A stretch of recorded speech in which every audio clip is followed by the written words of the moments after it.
الفنانة الشعبية نجاة عتابو تعبر عن حنينها لدنيا بطمة توحشناها وبقات بلاصتها. إليكم التفاصيل.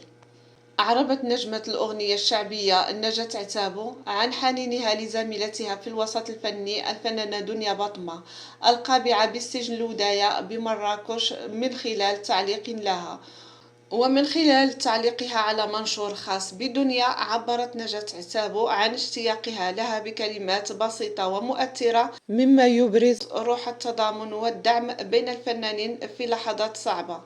وعلقت نجاة عتابو قائلة: توحشناها وبقات بلاصتها، وتعكس إعادة مشاركة ابتسام بطمة شقيقة دنيا بطمة تلك القلوب الحمراء التي تعبر عن الحب والدعم في ظروف صعبة.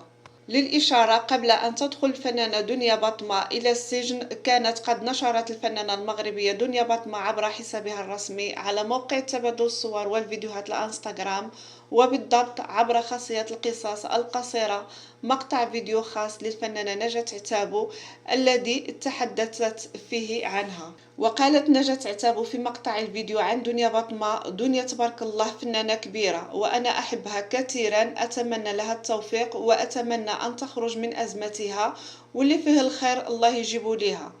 تصريح الفنانة نجاة عتابو في حق دنيا بطمة جعل هذه الأخيرة ترد عليها بإعادة نشر مقطع الفيديو عبر خاصية القصص القصيرة عبر الانستغرام، وأرفقته بتدوينة قالت من خلالها: وانت غزالة والله يحفظك من كل شر.